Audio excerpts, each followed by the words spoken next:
Artist here in Fort Lauderdale, Florida. And tell us more about your group.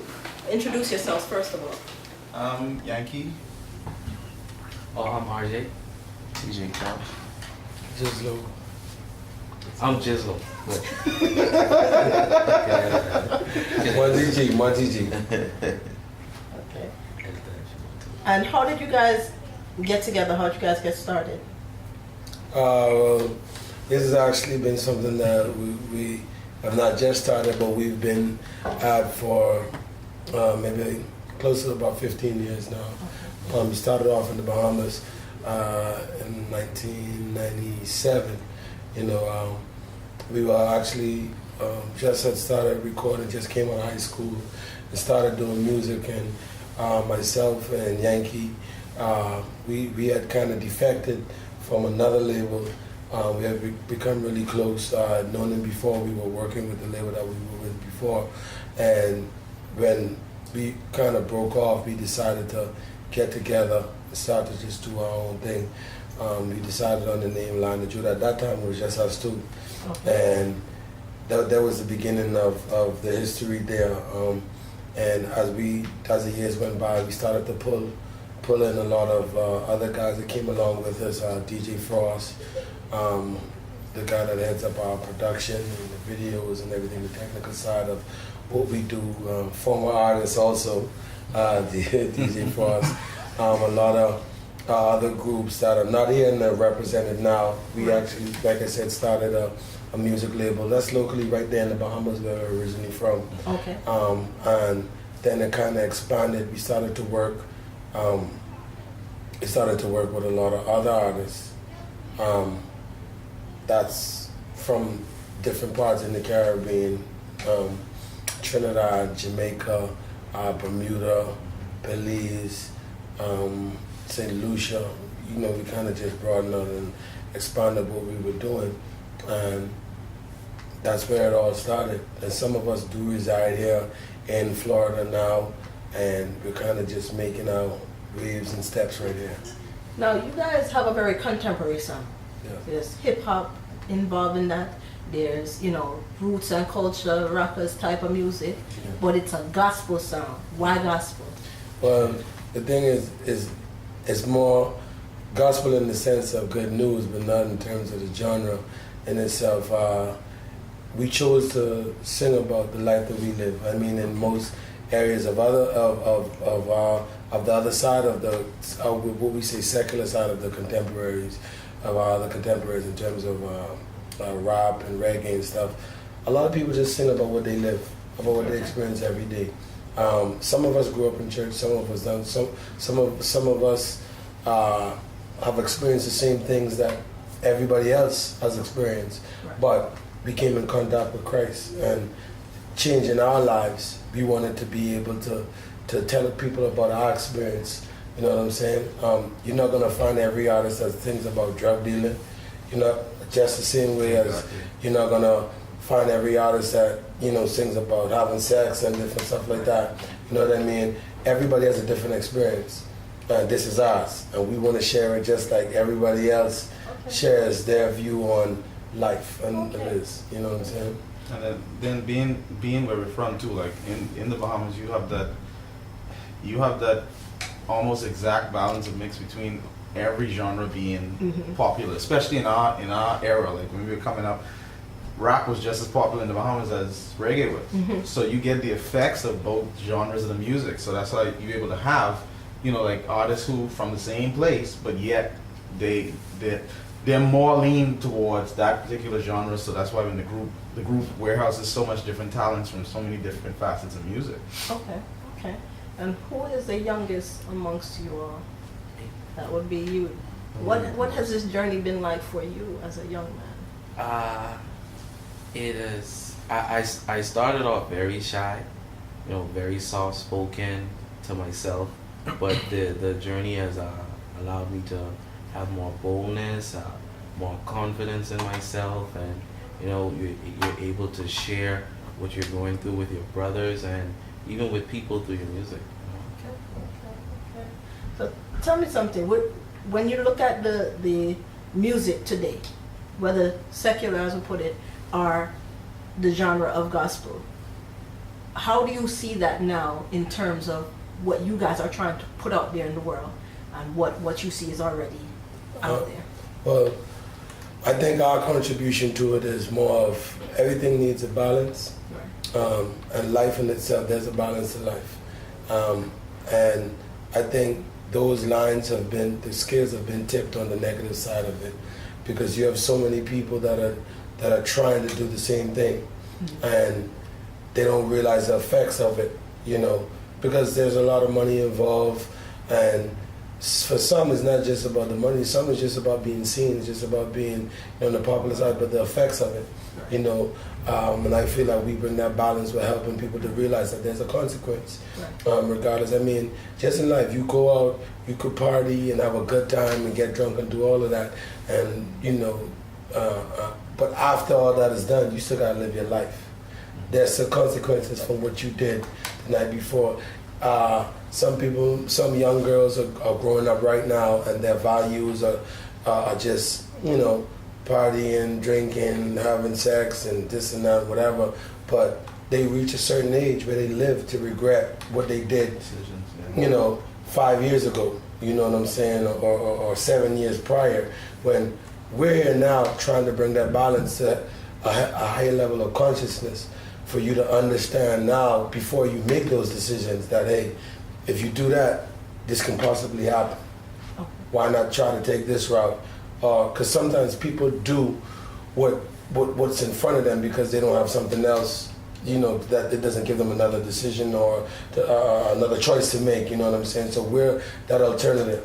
You know, we're kind of almost, so to speak, the voice of reason in music, and our music is a balance on that. You know, a lot of people sing about getting money, this and that, or whatever. There's nothing wrong. Right. But yeah, hold on a second. Can you pan out that camera so you can get all of them? Well, I was doing that with this. Okay. You'll be straight. yeah, so it's nothing wrong with making money. You want people to make money, but you want people to understand there's a right way to make money, and there's a way that you can keep the money that you make by not throwing it up in the club every night. You know. And speaking of that, I mean, what would you say all of you have done, whether individually as a group, to help maybe some of the younger people within the community, particularly young men? Right. You know. Well, we have in the Bahamas and even the different countries that we travel to, but in the Bahamas mainly because that's our home base where we come from. We have had set up, you know, mentorship programs for young people, not just young guys, but young females also. For years, we've helped with the inner city projects in terms of school equipment and different stuff like that, helping kids to realize the importance of getting an education, and especially the ones that can't afford it. We've been having an adoption parenting program, whereas we would adopt certain kids and we take care of them for the year, their schooling, their food, this and that, and the next thing, and helping them to see that this is coming from a positive entity. This is coming from an entity that really cares, and we give them our testimony of what we've been through. I could have been just like some of the guys you see going to jail and doing this and that, or whatever the case may be. I could be some of the guys that could sell you drugs and whatever the case may be, but I decided to take another path in life, and it has brought me to a certain level of success where I'm able to be here to give back to you. There's some of the programs that we have set up, and then when we travel to do events in different countries, we frequently visit either juvenile centers or adult prisons and stuff like that.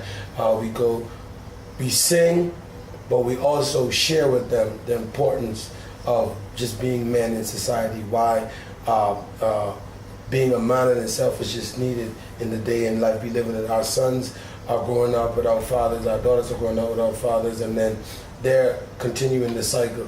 And no matter how far it has gone, it could stop here today as long as you're still alive, you know what I'm saying? Definitely. Now, you all are a bit of an anomaly, you know, because as young black males, you know, especially from the Caribbean, right, this doesn't exist, you know.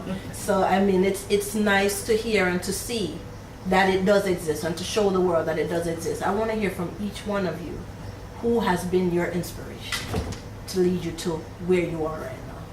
Well, one, definitely my father himself was an inspiration to me.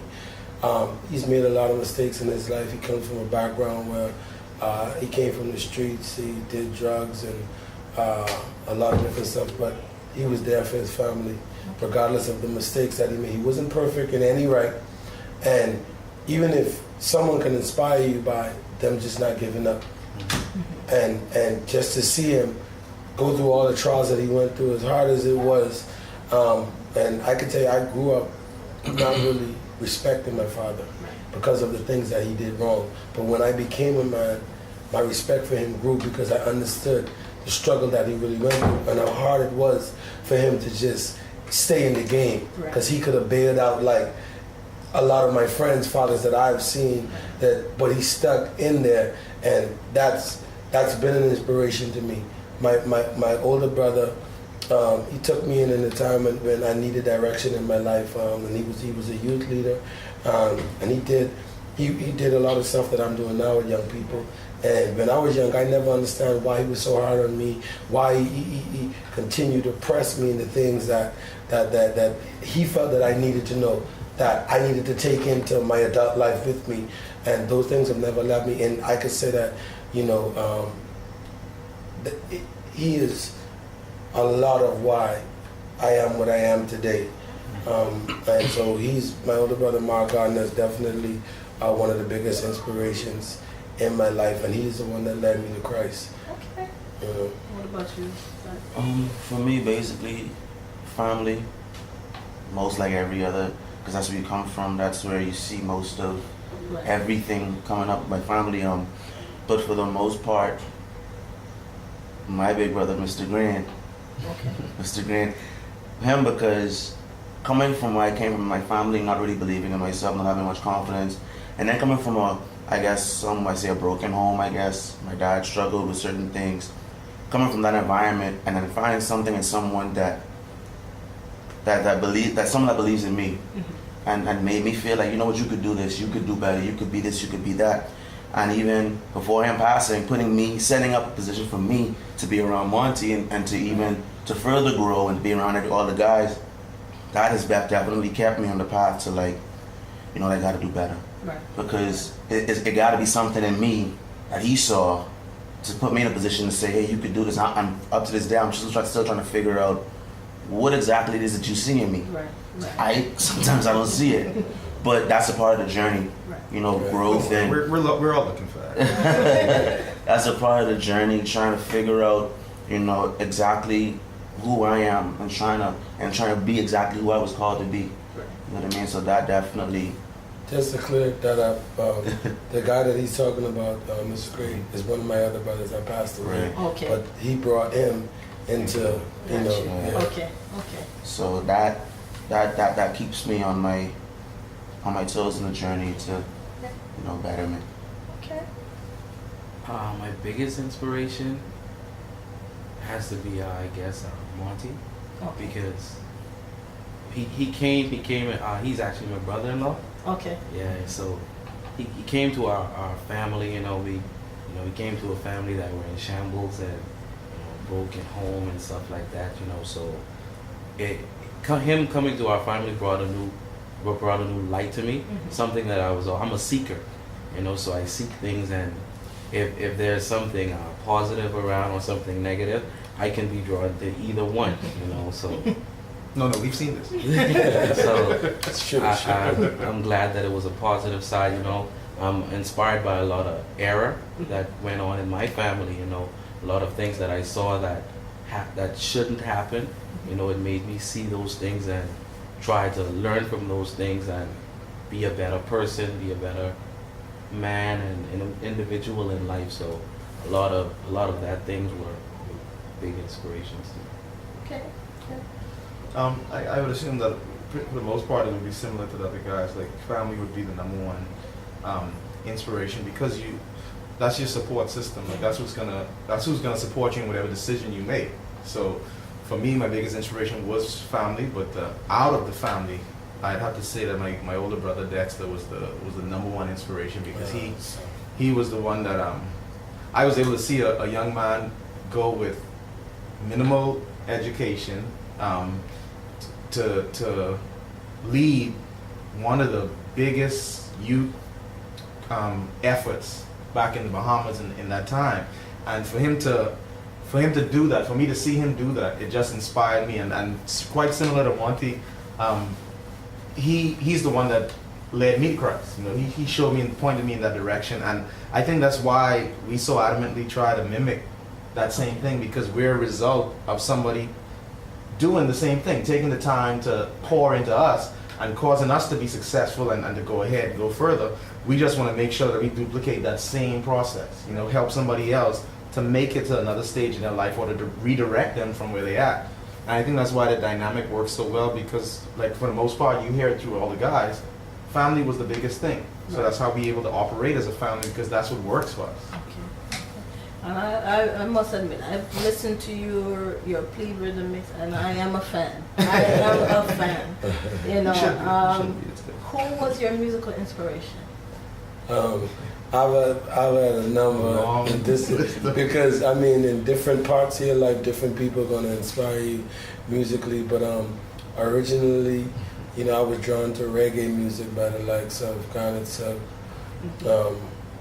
Well, truly because I grew up in a Christian home, and that's really the only reggae that my mother would let me. That's it, no more. Yeah, because I could convince my mom that he was a Christian. I know that he wasn't, but because of his lyrics, you know, he used a lot of stuff out of the Bible. Yeah. Now, I like Bob Marley too, but my parents already knew Bob Marley. I knew he was, so they wouldn't allow me to listen to it. But Ghana itself, because I could listen to his music all the time, I really I love his music. I love the way he chose to deliver the message, you know, that he had.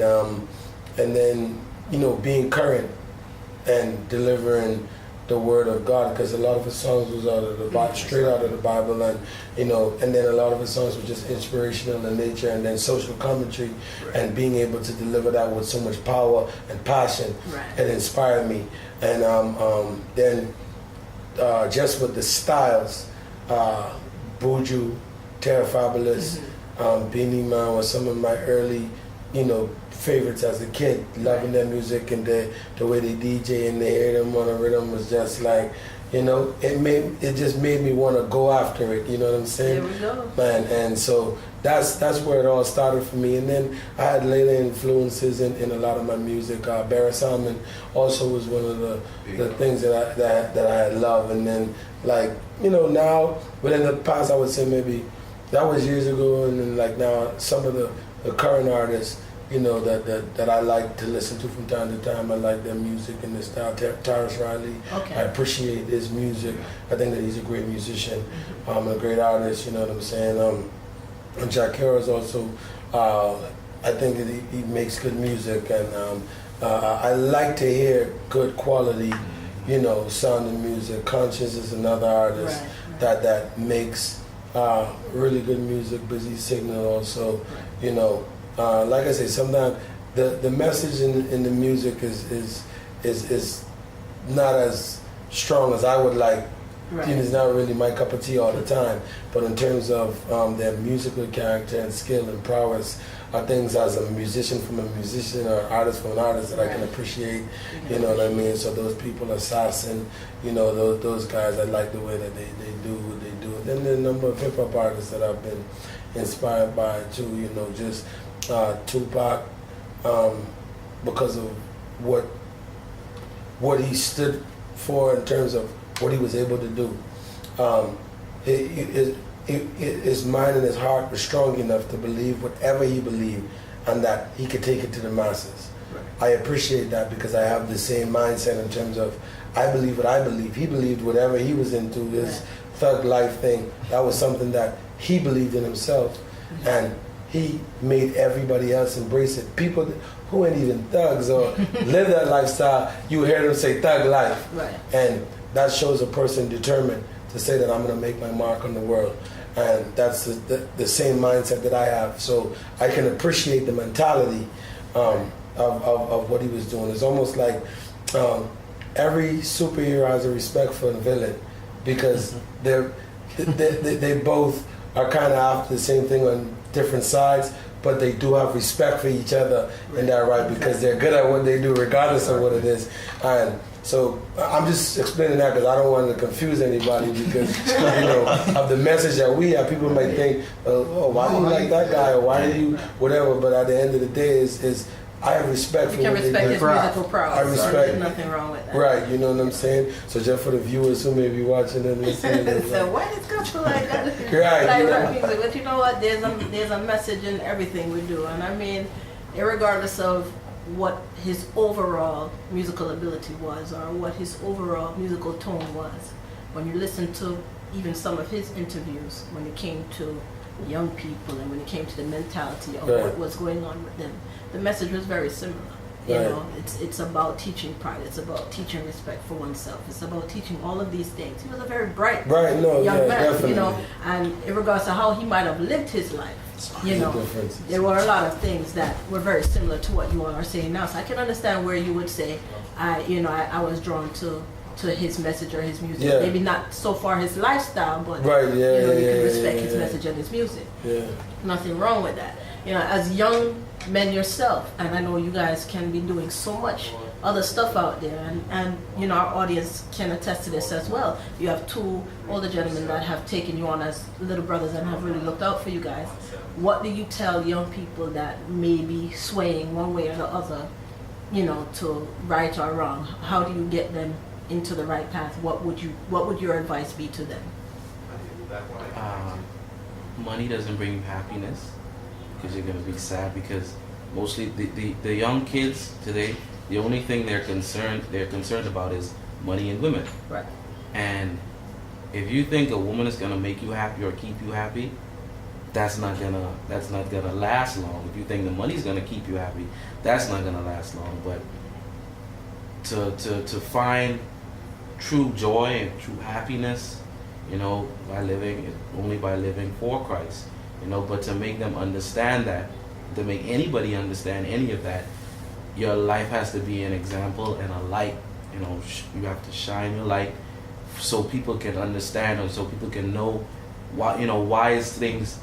We can live in a big house, but we don't have to sell drugs. You know, we work hard, and we take our time. We don't have 10 women. We have one woman, like the Lord has required you to have. You know, one woman, and you know, it's just simple. Sorry. I would say association breeds similarity. You hang out with, you are who you're around. And that is a test. Like you said, we have bigger brothers around us, guys that are around us to show us the right way, to show you right from wrong, to guide you. Now I understand that most people might not have that, you know, right at their doorstep, but again, you hang out with, if you see something that looks extravagant, for example, drug dealers, I would have you know that there is a downside to that. Mm-hmm. You know, and a lot of times we look at those type of lifestyles and forget, you know, the other side of it, what may come with it, the pros and the cons. So in every situation, and even seeking to adopt something to make of yourself, you know, you have to look at the pros and the cons of everything. You know what I mean? So just for the record, drug dealers in a recession right now. Just but you know, like I said, at the end of the day, you hang out with. If you see somebody doing something that you probably don't be in a position that you probably don't want to end up with, next week, go to next week. Mm-hmm. You know, so that's basically as simple as that for me. And for the young kids, I want them to know, drug dealers think we're cool. So you look up to them, but they look up to us. There you go. You heard it first. So I know you guys have, you know, 2 albums out as a group, and I know that you're both not only a group, but you also are individual artists yourself. Can you tell us, one, if you are working on a new album as a group, what it is, when it will be out, and if anybody's working on any individual projects, can you talk about that as well? Well, just to correct you, as a group in itself, we have like a lot of albums. Well, a lot of albums, but 2 that I've been mainly familiar with is the ones that you just got. You're like 15 years old. Yeah, so the Please Rhythm is a project we released last year. That was one of our, you know, major compilations that we released last year, and the one this year is the Team LOJMG project. Right. And that's what we've really been working on. all year. We're pushing that album currently. Christina Alicia is one of the female artists that we work with, and she is having a really promising year, and her music is really making some waves. That's really the next project that we have that's going to be released, and we're looking for an October release for that. And then from there also, Yankee's album is basically finished. Okay. We're working on trying to get a release date for that. We have a few mixtapes that are probably going to be ready for this year also. Just Lowe's working on his, and TJ Cross is actually working on his mixtape also.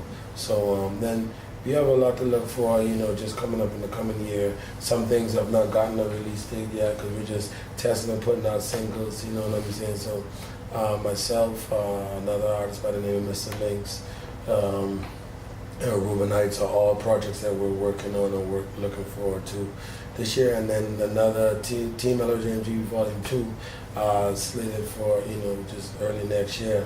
We're steady working. We have tons of music that we're working on, and I mean, because we do the whole work stuff, we do the production, we do the videos, we do the songwriting, all of that, you know what I'm saying? So even if we're not working on our stuff, we're working on other people's stuff. We're just constantly working, so we have a lot of stuff people have a lot of stuff to look forward to. I'm waiting, and I can't wait to see it myself. I'm proud of what you guys have done so far, and I listened to it and I was like, man, these brothers, boy, young, they're talented. So I'm definitely interested to see what you guys have next. And I'd really like to know, lastly, if your legacy, what would you like it to be? Well, I consider that I would want people to, remember more what I stood for. You know what I'm saying, in terms of not just outside of the music too. You know what I mean? That my music could be a mirror reflection of who I really am. You know what I'm saying? Because it's one thing you could sing about something, or you could preach something, but you don't have to be it. You know what I'm saying? But I think what makes it more effective is when people can see the effect that it's the words that you're speaking has had on your life. And I would want the people that have lived with me to be a testament to my music. That when I leave, that they will be able to let people know that everything that, every word that you guys held on into the music, that's what he stood for. That's what he is, because the music will be here long after we're here. And the people that may get it even after we're gone and want to know what was this guy like, I would want the people that experience me in a more, intimate way be able to say that, this guy was truly about what his message was about, and I think that would go further and transcend time and generations. Okay, and what about the rest of you? What would you like to leave behind when it's all said and done? Definitely you'd want your music to match what your lifestyle was, your life living, and I think that's kind of why we get a little hiccup when folks tend to say we a gospel genre, because truth be told, like we referenced to earlier, we really just write about what we live. Now, the fact that we predominantly our life our belief is a lifestyle. We believe that in Christ and Christ is King. So it automatically causes us to live that lifestyle. So when we write, it's by default that's what comes out. But that's not the only thing that comes out. We have love songs, and which is something that is extremely lacking in the in the Christian environment, in the gospel environment. And love songs without being corny, like love songs that can be looked at as such. But I think if there would ever be a legacy, I'd want it to be integrity, truth, like what they sang about, what they talked about, matched what they lived. Like it was the exact same thing. You don't have to hear the true story somewhere else. Right. So we wouldn't probably do good on an E! True Hollywood story. It would be the same thing they saw. I hear you. All right.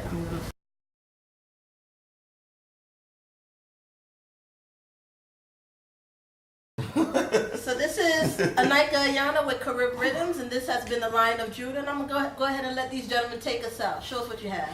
In the dark where we shining at. Lost, we can find them back. Find us boys in the cut where they trapping at. Same place the gangsters at. 24 all day, just like the size on the rims on the Cadillac. Choppers here, we had them clack. Now we ain't afraid of that. Christ be the king in the hood and he coming back. He return like Batman. Satan gon' attack, man. That's why he gon' try to swing them all like a Batman. Wait for the holy day. Something like a holiday where soldiers ain't gotta die no more. They ought to pray to all my haters. I ain't trying to be a faker, rising like an elevator. To Christ I be the waiter. Pick me up off the ground now, don't let me fall. Cause when I get up, man, I'm coming after all of y'all. Vengeance is his, I ain't gonna strike back. Stepping on Snake's head so that he don't strike back. I'm on my gorilla flow, man, so gorilla no, you can't stop me. Man, I'm on my monsoon. Cause when the clouds open up, you know he coming soon. Straight to Blu-ray, so don't look for him in theaters. I guess I should big up 242 Freeport City. Smile again, like back in the day when we laughed our worries away. Smile again, to your heart's content, 'cause worry never paid the rent. I remember basketball rims made from milk crates. I remember signing the backboard because we'd all be great. I remember high top fades and high school days, junk and new parades designed with painted face. How could you forget Pepper Pot or even Mr. Block? Give me a chicken in the bag with ketchup all over that. I remember Queens Highway game room with my cousin Clint because he rough up this youth to try to steal my tokens back in the day. Yo, this is Monty G, Lionel Judah Sons. Anyway, they don't know, say carry and big up yourself. Yeah. Only Christ can save us. You know, these times, so many turn to violence. On crimes, Christ Jesus never leave us. No time. Say a little prayer for me, oh Most High. Listen to me. The times have changed. Now we see no one living in unity.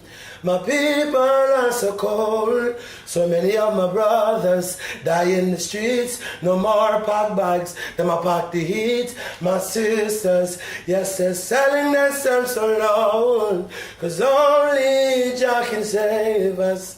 In these times, so many turn to violence. On crimes, Christ Jesus never leave us. No time. Say a little prayer for me, oh Most High. Boom. You don't know, Caribbean Rhythms every Thursday, 3 o'clock. Check we out.